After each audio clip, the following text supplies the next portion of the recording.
Hello दोस्तों, general studies में आप सभी का स्वागत है। दोस्तों, दिनांक 27/3/2023 को मेरे द्वारा प्रैक्टिस सेट संख्या 19 जो कि व्हाट्सएप ग्रुप और टेलीग्राम ग्रुप के माध्यम से करवाया गया था। ठीक है, इसका सॉल्यूशन मैं आप लोगों को कराने वाला हूँ इसमें। तो जो भी चैनल पर नए, चैनल को सब्सक्राइब कर लीजिएगा और टेलीग्राम ग्रुप से अवश्य जुड़ें। ठीक है, लिंक आपको डिस्क्रिप्शन में मिल जाएगा, वहाँ से आप लोग जुड़िए, जहाँ पर प्रैक्टिस सेट आपको उपलब्ध होता है हर सप्ताह। ठीक है, तो देखो शुरू करते हैं। सबसे पहला प्रश्न है, निम्नलिखित में से किस कवि को एक भारतीय आत्मा, ये पहले प्रश्न पूछा गया। ठीक है, SSSC द्वारा इस प्रश्न को पूछा है पहले। किसको कहा जाता है? माखनलाल चतुर्वेदी। ठीक है, माखनलाल चतुर्वेदी हैं, इन्हें एक भारतीय आत्मा कहा जाता है, ध्यान रखिएगा। ठीक है, अगला देखो, निम्नांकित में अरुचि का विलोम शब्द क्या होगा? ठीक है, अरुचि, अरुचि का क्या होगा? विरुचि होगा, सुरुचि होगा, अभिरुचि होगा या फिर निरुचि होगा? ठीक है, क्या हो जाएगा? सुरुचि। ठीक है, अभी जो अरुचि का सही विलोम शब्द है वो कौन सा है? सुरुचि। अगला देखो, निम्नांकित में कौन सा शब्द इंद्र का पर्यायवाची नहीं है? सचिपति है, ठीक है, पुरुहुत भी है, विबुधेश भी है, ठीक है, सैन नहीं है। तो इस प्रकार इसका विकल्प सी सही, विकल्प डी इसका सही आंसर हो जाएगा। ठीक है, इंद्र का पर्यायवाची शब्द सैन नहीं है। अगला देखो, कान काटना मुहावरे का उचित अर्थ क्या होगा? पराजित करना, बढ़कर होना, ठीक है, निर्बल होना या फिर विकल्प ए और बी दोनों। तो इसका सही आंसर हो जाएगा ए और बी दोनों। देखो, पराजित करना मतलब किसी से ऊपर होना, एक पराजित होगा तो एक उससे आगे होगा, ठीक है, मतलब बढ़कर होना। ठीक है, तो इस प्रकार इसके दोनों आंसर सही हो जाते हैं, पराजित होना भी और बढ़कर होना भी, इसलिए विकल्प डी इसका सही आंसर है। ठीक है, अगला देखो, निम्नांकित विलोम शब्दों में गलत युग्म का चयन कीजिए।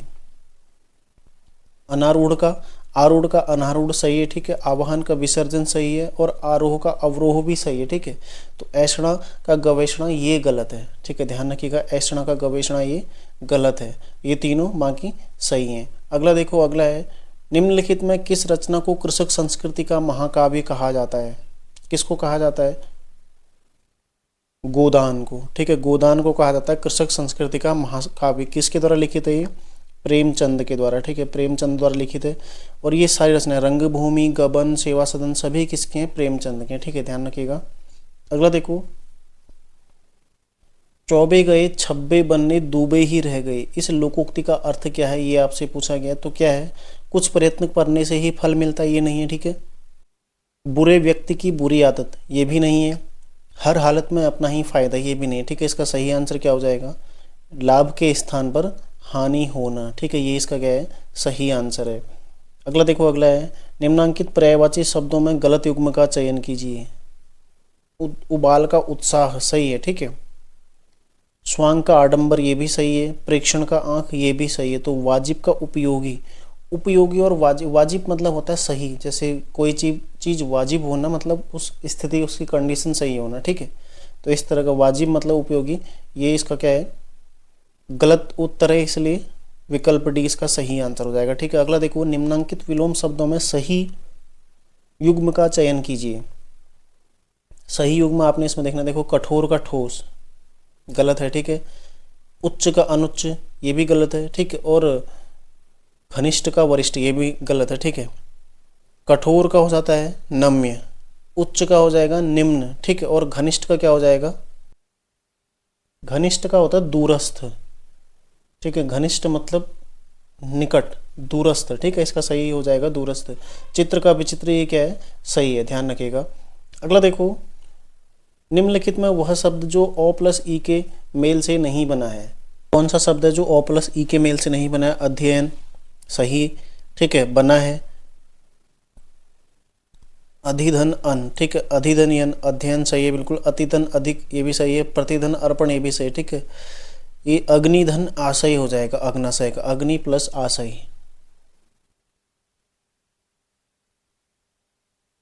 ठीक है, अग्नाशय का क्या होता है? अग्नि प्लस आशय। तो इसलिए विकल्प बी इसका क्या हो जाएगा? सही आंसर हो जाएगा, जो कि नहीं बना है। ठीक है, अगला देखो, शब्द परमौषध में कौन सी संधि प्रयुक्त हुई है? परम धन औषध,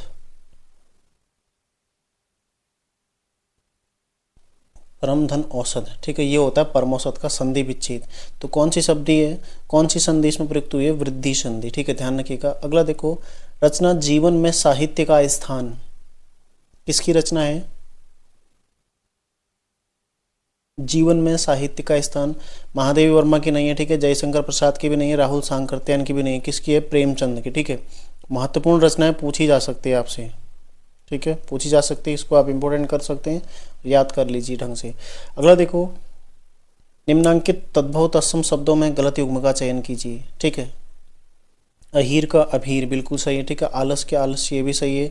दही का दधी ये भी सही है। तो इस प्रकार के हैं, सभी सही है, ध्यान रखिएगा। अगला देखो, निम्नांकित शब्दों में कौन सा शब्द तद्भव शब्द है, ठीक है, कौन सा शब्द है जो तद्भव शब्द है। मरीक्षण ये तो नहीं है, ये तो तत्सम है, ठीक है। मछली, मछली का क्या होता है, मत्स्य, मछली का क्या होता है, मत्स्य, मत्स्य, ठीक है। इस प्रकार यही क्या है, इसका विकल्प सही हो जाएगा। विक्षोभ भी सही है और सपली भी सही है, ठीक है। अगला देखो, निम्नांकित में चंद्रमा का पर्यायवाची शब्द नहीं है, तो कौन सा नहीं है जो चंद्रमा का पर्यायवाची शब्द नहीं है, आभा, आभा चंद्रमा का पर्यायवाची शब्द नहीं है। बाकी विधु, हिमकर, निशानाथ ये सब किसके हैं, चंद्रमा के पर्यायवाची शब्द हैं, ठीक है। अगला देखो, शब्द श्रवण किस संधि का उदाहरण है, ठीक है। शब्द श्रवण अयादि संधि का, ठीक है। शब्द श्रवण किसका है, अयादि संधि का उदाहरण, ध्यान रखिएगा, काफी महत्वपूर्ण है, पूछा जा सकता है। अगला देखो, काठ का उल्लू होना, काठ का उल्लू होना, मुहावरे का उचित अर्थ क्या होगा, बहुत बड़ा मूर्ख होना, लकड़ी से उल्लू बनाना, किसी काम का न होना, या फिर उपयुक्त सभी। तो इसका सही आंसर क्या हो जाएगा, बहुत बड़ा मूर्ख, ठीक है, ये इसका सही आंसर हो जाएगा। काठ का उल्लू होना मतलब बहुत बड़ा मूर्ख। अगला देखो, निम्नलिखित में जल शब्द का पर्यायवाची शब्द नहीं है, ठीक है। संबर है, सर्वमुख है, धनरस भी है, कौन सा नहीं है, भव, भव जल का पर्यायवाची नहीं है, ठीक है। अगला देखो, रचनाओं के संबंध में आपसे पूछा गया है, निम्नांकित रचनाओं में गलत युग्म का चयन कीजिए। शिरीष के फूल, हजारी प्रसाद द्विवेदी, ठीक है, बिल्कुल सही है। मेरी जीवन यात्रा, राहुल सांकृत्यायन, ये भी सही है। लेखक की रोटी, ठीक है, राजेश जोशी, ये गलत है। हम जो देखते हैं ये मंगलेश डबराल सही है। लेखक की रोटी किसकी है, ये है मंगलेश डबराल की, ठीक है, मंगलेश डबराल की रचना है लेखक की रोटी। तो इस प्रकार विकल्प सी इसका सही आंसर हो जाएगा, ध्यान रखिएगा। अगला देखो, निम्नांकित में वह रचना जो माखनलाल चतुर्वेदी द्वारा रचित नहीं है, ठीक है। समय के पांव है, ठीक है, साहित्य के देवता भी है, समर्पण भी है, कौन सी नहीं है, लोकायतन। लोकायतन किसकी रचना है, ये है देखो सुमित्रा नंदन पंत की,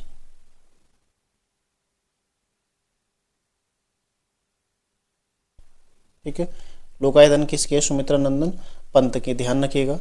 बाकी ये तीनों रचनाएं किसकी है, माखनलाल चतुर्वेदी की ही रचना है। एक भारतीय आत्मा किसको कहा जाता है, माखनलाल चतुर्वेदी को ही कहा जाता है, ठीक है। तो कुछ रचनाएं इसमें मेरे द्वारा 4-5 रचनाएं प्रश्न, रचना संबंधी प्रश्न पूछे गए थे हिंदी में। बाकी हिंदी देखो थोड़ा सा मैंने इस बार थोड़ा सा टफ, कुछ चीज़ें इसमें थोड़ा सा डीप, जैसे पर्यायवाची है, विलोम है, ठीक है, थोड़ा सा डीप इसमें पूछने का प्रयास किया गया था। तो जिसके भी 15 नंबर तक हिंदी में आ रखे हैं, ठीक है, उसका सही स्कोर है 15 से 16 नंबर, ठीक है, क्योंकि थोड़ा टफ था, इतना आसान था नहीं। कुछ बच्चों ने मैसेज भी किया था कि सर थोड़ा टफ है, ठीक है। देखो कभी कभी चीज़ों का मूल्यांकन करना उचित रहता है, ठीक है। आपको हमेशा आसान चीज़ें, मतलब कोई एक प्रश्न, जैसे पिछला प्रश्न पत्र आसान था तो ये प्रश्न पत्र थोड़ा टफ था, अगला प्रश्न पत्र जो आएगा थोड़ा आसान उसको मैं रखूँगा, ठीक है। तो इस तरह से थोड़ा बनता है। तो अगला देखते हैं, अभी देखो सामान्य ज्ञान का भाग देखते हैं। हिंदी हमारा कंप्लीट हो चुका है। निम्नलिखित में से किस स्थान पर 108वीं भारतीय विज्ञान कांग्रेस, इसका आयोजन कहाँ पर किया गया था इस बार, नागपुर में, ठीक है। कब हुआ था ये, 2023 में, ठीक है, 2023 के लिए प्रश्न है, तो नागपुर में इसका आयोजन किया गया था। अगला देखो, पूर्णतः ई गवर्नेंस मोड पर शिफ्ट होने वाला देश का पहला केंद्र शासित प्रदेश कौन सा है, जम्मू कश्मीर, ठीक है, सही, बिल्कुल सही आंसर इसका जम्मू कश्मीर। अगला देखो, हाल ही में भारत तथा किस देश के मध्य साइक्लोन फर्स्ट सैन्य अभ्यास का आयोजन किया गया, किस देश के मध्य ये है, मिस्र के मध्य, ठीक है, राजस्थान में इसका आयोजन हुआ था हाल ही में। तो साइक्लोन फर्स्ट सैन्य अभ्यास जो कि पहली बार इसका आयोजन हुआ है, ठीक है, साइक्लोन देखो फर्स्ट इसमें लगा है, तो पहली बार इसका आयोजन हुआ है, कहाँ पर हुआ है, मिस्र में, ठीक है। अगला देखो, किसे BBC sports woman of the year 2022 से सम्मानित किया गया, किसको किया गया, मीराबाई चानू, ध्यान रखिएगा, ठीक है, वेट लिफ्टर है मीराबाई चानू, इन्हें BBC sports woman of the year 2022 से सम्मानित किया गया है, ठीक है। ये para sports women of the year है, ठीक है, और ये लाइफ टाइम अचीवमेंट है, ठीक है। और नीतू घंगास क्या है, ये सारे जो बीबीसी के 4 पुरस्कार होते हैं उसमें नीतू घंगास क्या है, इमर्जिंग प्लेयर। ठीक है, इमर्जिंग प्लेयर ध्यान रखिएगा। देखो emerging player Neetu Ghanghas, para sports woman of the year Bhavina Patel. ठीक है, प्रीतम सिवास क्या है, लाइफ टाइम अचीवमेंट इनको मिला है बीबीसी लाइफ टाइम अचीवमेंट। ठीक है, और मीराबाई चानू कौन है, BBC sports woman of the year 2022। अगला देखो, निम्नलिखित में से किस तिथि को शून्य भेदभाव दिवस मनाया जाता है। ठीक है, शून्य भेदभाव दिवस कब मनाया जाता है, ये मनाया जाता है 1 मार्च को। ठीक है, 1 मार्च को शून्य भेदभाव दिवस मनाया जाता है। अगला देखो, हाल ही में 13वीं राष्ट्रीय हॉकी चैंपियनशिप का आयोजन किस राज्य में किया गया था। ठीक है, कहाँ पर इसका आयोजन किया गया था, ये किया गया था आंध्र प्रदेश में। ठीक है, 13वीं राष्ट्रीय हॉकी चैंपियनशिप, ठीक है, इसका आयोजन कहाँ पर हुआ था, आंध्र प्रदेश में हुआ था। अगला देखो, रणजी ट्रॉफी 2023 का खिताब किसने जीता, किसने जीता रणजी ट्रॉफी 2023 का खिताब, सौराष्ट्र ने जीता था पश्चिम बंगाल को हराकर, यानी कि उप विजेता कौन रहा, पश्चिम बंगाल। ठीक है, जीता कौन, सौराष्ट्र। इसके कैप्टन कौन थे, जयदेव उनादकट। ठीक है, जयदेव उनादकट इसके कैप्टन थे, ध्यान रखिएगा। अगला देखो, राष्ट्रपति की क्षमा आदि की जो शक्ति है वो कैसे, किस प्रकार की एक शक्ति है, वो है एक न्यायिक पालिकी, मतलब न्यायिक शक्ति है। अगला देखो, भारत का संविधान भारत के राष्ट्रपति को क्या अधिकार नहीं देता है, प्रधानमंत्री की नियुक्ति का अधिकार देता है। ठीक है, बाकी राज्यों के मुख्यमंत्री की नियुक्ति का इसको नहीं देता है। बाकी देखो, रक्षा बलों का सर्वोच्च कमांडर होने का ये भी है, देश के किसी भी भाग में आपातकाल लागू करने का ये भी सही है, ये भी सही है, ये भी सही है। ठीक है, भारत में किस राज्य का लोकसभा या राज्यसभा में प्रतिनिधित्व सर्वाधिक है। ठीक है, किस राज्य का है, ये है उत्तर प्रदेश का। ठीक है, इसका सही आंसर क्या है, उत्तर प्रदेश, जिसका कि लोकसभा और राज्यसभा में प्रतिनिधित्व सर्वाधिक है, ध्यान रखिएगा। ठीक है, अगला देखो, संसद की लोक लेखा समिति के अध्यक्ष की नियुक्ति किसके द्वारा की जाती है, ये की जाती है लोकसभा के अध्यक्ष द्वारा। ठीक है, लोक लेखा समिति की नियुक्ति लोकसभा के अध्यक्ष द्वारा, कुल 22 सदस्य, 15 + 7 इस तरह के रेशियो में। ठीक है, 15 लोकसभा 7 राज्यसभा। ठीक है, ध्यान रखिएगा। अगला देखो, किसी राज्य की विधानसभा में अधिकतम कितने सदस्य हो सकते हैं, विधानसभा में अधिकतम कितने हो सकते हैं, 500, न्यूनतम कितने हो सकते हैं, 60। लेकिन गोवा और सिक्किम में कितने हैं, ठीक है, गोवा और सिक्किम में 60 से कम है, तो ये इसके अपवाद हैं, ध्यान रखिएगा, यहाँ पर इससे कम है। ठीक है, सिक्किम में देखो 32 और गोवा में कितने हैं, 40, ये भी आपने ध्यान रखना है। तो ये दोनों क्या है, अपवाद है। अधिकतम 500 हो सकते हैं, तो सर्वाधिक कहाँ है, उत्तर प्रदेश में। ठीक है, कितने, 403 के आसपास हैं लगभग। ठीक है, ध्यान रखिएगा। अगला देखो, निम्नलिखित में किस राज्य में द्विसदनात्मक विधायिका नहीं है। द्विसदनात्मक विधायिका मतलब जो राज्य का विधानमंडल है वो 2 सदन में होना चाहिए, एक विधानसभा और दूसरा विधान परिषद। ठीक है, विधान परिषद, विधानसभा तो लगभग सभी राज्यों में होगा, लेकिन विधान परिषद केवल 6 राज्यों में, ध्यान रखिएगा। ठीक है, जिसमें देखो उत्तर प्रदेश, एक यूपी हो गया। ठीक है, दूसरा कौन सा हो गया, कर्नाटक। ठीक है, कर्नाटक हो गया, बिहार हो गया, महाराष्ट्र हो गया। ठीक है, तेलंगाना हो गया, प्लस आंध्र प्रदेश हो गया। ये 6 राज्य हैं, देखो उत्तर प्रदेश, कर्नाटक, बिहार, महाराष्ट्र, तेलंगाना और आंध्र प्रदेश। तो क्वेश्चन ऐसे भी बनेगा कि निम्न में से किस में द्विसदनीय विधायिका नहीं है। फिर कभी कभी ऐसे भी क्वेश्चन बन सकता है थोड़ा सा और इसको टफ बनाने के लिए कि निम्न में से किस में है, किसी एक में होगी, 3 में नहीं होगी, इस तरह का ऑप्शन मिल जाता है। ठीक है, उत्तर प्रदेश, कर्नाटक, बिहार। ठीक है, देखो यूपी, कर्नाटक, बिहार लगभग सभी को पता है, महाराष्ट्र एक ध्यान रख लो। ठीक है, तेलंगाना और आंध्र प्रदेश, तेलंगाना आंध्र प्रदेश दोनों जुड़े हुए हैं। ठीक है, तो ऐसे भी इसको आप ध्यान रख सकते हैं। अगला देखो, निम्नलिखित में से कौन सा एक भारतीय संविधान का दर्शन नहीं है, तो कौन सा नहीं, देखो लोक कल्याणकारी राज्य इसमें दिया गया। ठीक है, कल्याणकारी राज्य है, नीति निषेधक तत्व, राजनीतिक समानता की भी बात की गई इसमें। ठीक है, समाजवादी राज्य की भी इसमें बात की गई है, साम्यवादी राज्य इसकी विशेषता नहीं है। समाजवादी राज्य आपने देखा होगा जब हम प्रस्तावना पढ़ते हैं, भारत के लोग भारत को एक संपूर्ण प्रभुत्व संपन्न समाजवादी आता है ना, समाजवादी, और राजनीतिक समानता भी उसमें आती है। कल्याणकारी राज्य क्या है, ये अनुच्छेद 36 से 51 तक का जो नीति निषेधक तत्व राज्य के दिए गए हैं उससे संबंधित है। ठीक है, तो साम्यवादी राज्य इसकी विशेषता नहीं है, इस प्रकार इसका विकल्प डी सही आंसर हो जाएगा। अगला देखो, असहयोग आंदोलन के दौरान घटित मोपला विद्रोह, ठीक है, निम्नलिखित में से किस क्षेत्र से संबंधित है? तो मोपला विद्रोह ये 1921 में हुआ था। केरल में जो मुस्लिम समुदाय है उसका ये विद्रोह था, ठीक है। तो केरल में ये हुआ था, इसका सही आंसर क्या हो जाएगा? केरल में हुआ था 1921 में। तो असहयोग आंदोलन के दौरान भारत में अलग अलग जगह पर कई सारे विद्रोह हुए थे, ठीक है। असहयोग आंदोलन जो कि 1 अगस्त 1920 से शुरू हुआ था और जो चौरा चौरे की घटना थी 5 फरवरी 1922, ठीक है। इसके पश्चात महात्मा गांधी जी ने इस आंदोलन को वापस लेने का फैसला ले लिया था, ठीक है, ध्यान रखिएगा। अगला देखो, थालघाट दर्रा किस किस को जोड़ता है? थालघाट दर्रा जोड़ता है नासिक को मुंबई से जोड़ता है, ठीक है, ध्यान रखिएगा। थालघाट दर्रा नासिक को मुंबई से जोड़ता है। अगला देखो, यदि RIGHMG, PLEASE इसका कूट हो, ठीक है, मतलब कोई कूट भाषा में RIGHMG को PLEASE बोलते हैं, ठीक है। तो SLEEP का कूट क्या होगा? देखो S का क्या है यहाँ पर कूट? M, ठीक है। देखो यहाँ पर S है ना, S का क्या हो जाएगा? M। ऐसी L का क्या हो जाएगा? देखो L का कूट क्या है? I, ठीक है। L का कूट क्या है? I। और E का कूट क्या है? G, ठीक है। E का कूट क्या है? G। और P का क्या है? देखो P का क्या है? R, ठीक है।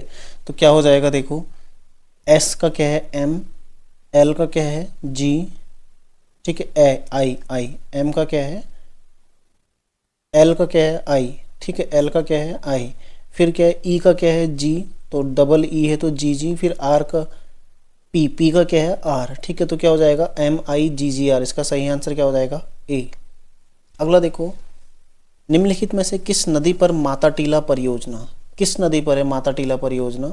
ये परियोजना है बेतवा नदी पर, ठीक है, ध्यान रखिएगा। इसका सही आंसर बेतवा नदी। अगला है, किसके द्वारा सर्वप्रथम अशोक के अभिलेखों को पढ़ा गया था? किसके द्वारा पढ़ा गया था? जेम्स प्रिंसेप के द्वारा, ठीक है। अशोक के अभिलेखों को सबसे पहले जेम्स प्रिंसेप के द्वारा पढ़ा गया था। अगला देखो, प्राचीन भारत में निम्नलिखित में से कौन सा बंदरगाह कोरोमंडल तट पर अवस्थित था? कौन सा बंदरगाह था? आरिकमेडु, ठीक है। आरिकमेडु जो बंदरगाह है वो कोरोमंडल तट, कौन सा तट है कोरोमंडल तट? इस तरह से भारत का नक्शा है, ठीक है। यहाँ से गुजरात से मान लो आप इस तरह से। तो सबसे पहला कौन सा आता है यहाँ पर? कोंकण, ठीक है। कोंकण, फिर मालाबार आता है, तब आता है कोरोमंडल, ठीक है। ये आता है देखो उत्तरी सरकार और उत्कल तट, इस तरह से तट बनते हैं, ठीक है। देखो ये है कोंकण, मालाबार, ठीक है, कोरोमंडल। जो तमिलनाडु वाला हिस्सा आता है, तमिलनाडु से हल्का आंध्र प्रदेश तक का, ठीक है, कोरोमंडल। फिर आंध्र प्रदेश का हल्का हिस्सा किस में आता है? ये आता देखो सरकार तट, ठीक है। और ये कौन सा? उत्कल, उड़ीसा वाला उत्कल तट, ठीक है। इस तरह से भारतीय तट। तो जो इस एरिया की बात हो रही है, यहाँ पर भारत का प्रसिद्ध बंदरगाह कौन सा था? आरिकमेडु, ठीक है, आरिकमेडु ये बंदरगाह यहाँ पर स्थित था, ठीक है, ध्यान रखिएगा। अगला देखो, यदि किसी कूट में फ्लावर को 14, ठीक है, FLOWER को 14 था, DISTEST इसको कितना लिखा जाता है? 18 लिखा जाता है। तब BUREAUCRAT इसको कितना लिखा जाएगा? देखो एक इसमें ना कुछ कहीं ना कहीं कोई लॉजिक छुपा होता है, ठीक है। फ्लावर को अब FLOWER इसको 14 कैसे लिखेंगे? इसमें देखो क्या दिए गए हैं, टोटल 6 हमें वर्ण, 1 2 3 4 5 6, ठीक है। तो 6 का 14 मतलब 6 गुणा 2 + 2, ठीक है, बराबर 14 हो जाए। देखो 6 × 2 यानी कि 12, 12 + 2 = 14, ठीक है। ऐसे देखो DIS 1 2 3 4 5 6 7 8, इसमें कितने दिए गए हैं? 8, ठीक है। लॉजिक देखें यहाँ पर काम कर रहा है कि नहीं कर रहा है? 8 × 2 + 2 = 18, बिल्कुल सही। देखो 8 दूना 16 + 2 = 18, ठीक है। अब ऐसे ही देखते हैं, देखो यहाँ पर कितने हैं? 1 2 3 4 5 6, टोटल 10 इसमें वर्ण दिए गए, ठीक है। 10 × 2 + 2 बराबर 10 दूना 20 और 2 22, इसका बिल्कुल सही आंसर है, ठीक है। तो इस प्रकार इसका विकल्प भी सही आंसर हो जाएगा। अगला है देखो, बहुउद्देशीय नदी घाटी परियोजनाओं को आधुनिक भारत का मंदिर, ये किसके द्वारा कहा गया है? ये कहा गया देखो जवाहरलाल नेहरू के द्वारा, ठीक है। जवाहरलाल नेहरू ने जो बहुउद्देशीय परियोजना है, नदी घाटी परियोजना है, ठीक है, इनको आधुनिक भारत का मंदिर कहा है, ठीक है।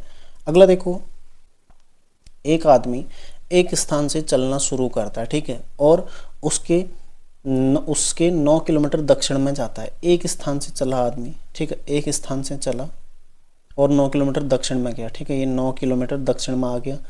तत्पश्चात पूर्व में मुड़कर 3 किलोमीटर चला, ठीक है, 3 किलोमीटर चला, फिर दक्षिण में मुड़कर 3 किलोमीटर चला, ठीक है, 3 किलोमीटर दक्षिण में चलता है, फिर 8 किलोमीटर पश्चिम में जाता है, ठीक है। इसी तरह से तो बनेगा ना डायग्राम। देखो ये पहले दक्षिण में चला, फिर पूर्व में आ गया, फिर दक्षिण में गया, फिर पश्चिम में आ गया 8 किलोमीटर। अब पूछा है वह प्रारंभिक स्थल से कितनी दूरी पर है, ठीक है। देखो ये आप जोड़ दोगे, ठीक है, तो ये आप जोड़ोगे तो 9 प्लस ये 3, टोटल जो नीचे को आया कितना आया, ये 12 किलोमीटर आया, ठीक है। और अब देखो यहाँ ये टोटल 8 किलोमीटर ये है, इसमें से आप ये 3 किलोमीटर घटा दोगे, ठीक है, तो कितना बचा 5 किलोमीटर। तो ये कितना है 5 किलोमीटर, ठीक है। तो इसमें पाइथागोरस प्रमेय वाला हम सूत्र लेते हैं, ठीक है। तो क्या हो जाएगा, देखो इस तरह से लेते हैं, 12 का वर्ग प्लस 5 का वर्ग, तो कितना हो जाएगा 144 प्लस 25, ठीक है, बराबर 169, ठीक है। वर्ग हटाने के लिए 169 को वर्ग कैसे हटेगा, देखो 13 गुणा 13, ठीक है, तो यही तो होता है ना, तो ये 13 का वर्ग है, ठीक है, 169। तो इस प्रकार इसका सही आंसर क्या हो जाएगा 13 किलोमीटर, ठीक है। विकल्प ए इसका सही आंसर हो जाएगा। अगला देखो, वन्य जीव संरक्षण अधिनियम कब पारित हुआ। वन्य जीव संरक्षण अधिनियम कब हुआ था, 1972 में, ठीक है। अलग अलग अनुसूचियां इसमें दे रखी हैं, 4 अनुसूचियों में, ठीक है, जो वन्य जीव हैं उनके संरक्षण के संबंध में, ठीक है, उनको अलग अलग इसमें अनुसूची में रखा गया है और इसी के माध्यम से सजा का प्रावधान भी किया गया है, ठीक है। तो वन्य जीव संरक्षण अधिनियम 1972 का है। भारतीय वन अधिनियम, भारतीय वन अधिनियम कब का है, 1927 का, ठीक है। जैसे कुछ अधिनियम आप फटाफट नोट कर लीजिए, मैं आपको बताता हूँ। सूचना प्रौद्योगिकी, ठीक है, यानी कि आईटी एक्ट है, सूचना प्रौद्योगिकी आईटी एक्ट कब का है, 2000 का, ठीक है।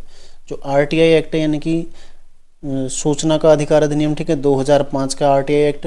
आईटी एक्ट 2000 का। जैव विविधता अधिनियम,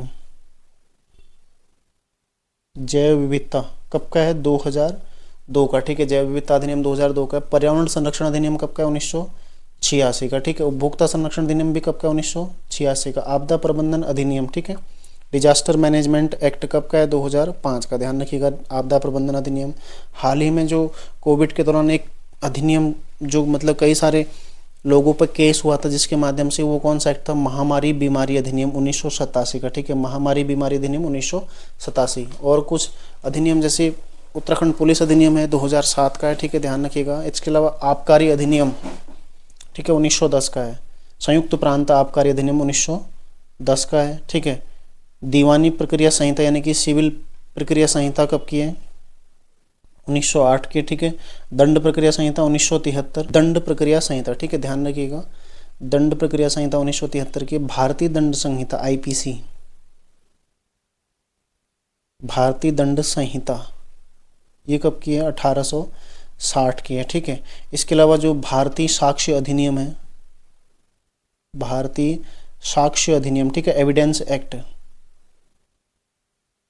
ये कब का, 1872 का, ठीक है। कुछ अधिनियम जो आपसे पूछे जा सकते हैं, इनको ध्यान रखिएगा आप लोग।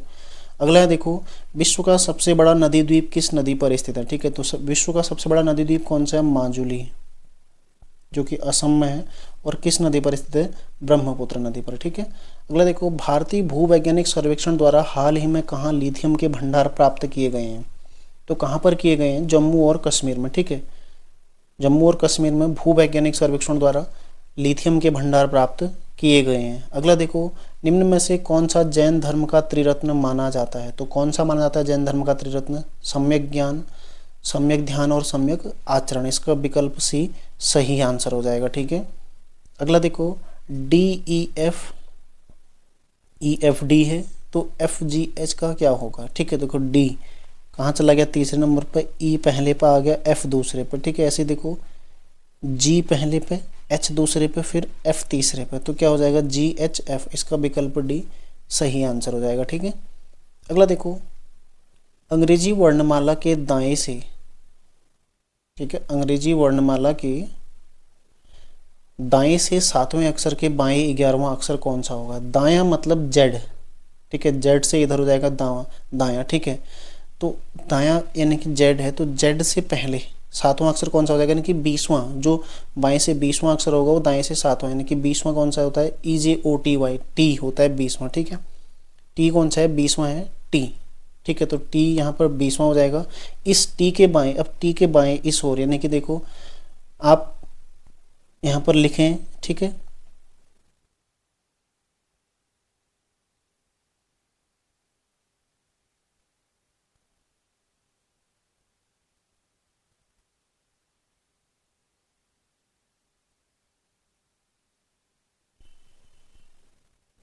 देखो सबसे पहले मैं आपको 7वां दिखाता हूँ, 1 2 3 4 5 6 7 है ना टी, ये कौन सा? 7वां। अब इसका भी बायां पूछा, यानी कि इधर और बायां कौन सा? 11वां, ठीक है, 1 2 3 4 5 6 7 8 9 10 और 11वां, कौन सा हो जाएगा इसका सही आंसर? आई, ठीक है, कौन सा हो जाएगा? आई, बस इतना सा समय इसमें लगता है, ठीक है, आई इसका सही आंसर हो जाएगा।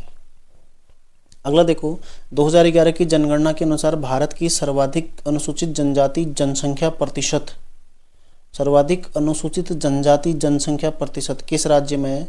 मिजोरम में, ठीक है, तो इसका सही आंसर क्या हो जाएगा? मिजोरम, ठीक है, ध्यान रखिएगा। तो 50 का सही आंसर है बी, ठीक है। तो आज की क्लास में देखो इतना ही करते हैं, 50 प्रश्न आज हमने पूरे कर लिए। अगली क्लास में अगले 50 प्रश्न मैं आपको सारे बताऊंगा, ठीक है। बाकी आप लोग देखो रिवीजन करते रहिए, पुराने प्रैक्टिस सेट आप लोग दोबारा सॉल्व जरूर करने, हो सकता है कुछ आपको लाभ मिले वहाँ से, ठीक है।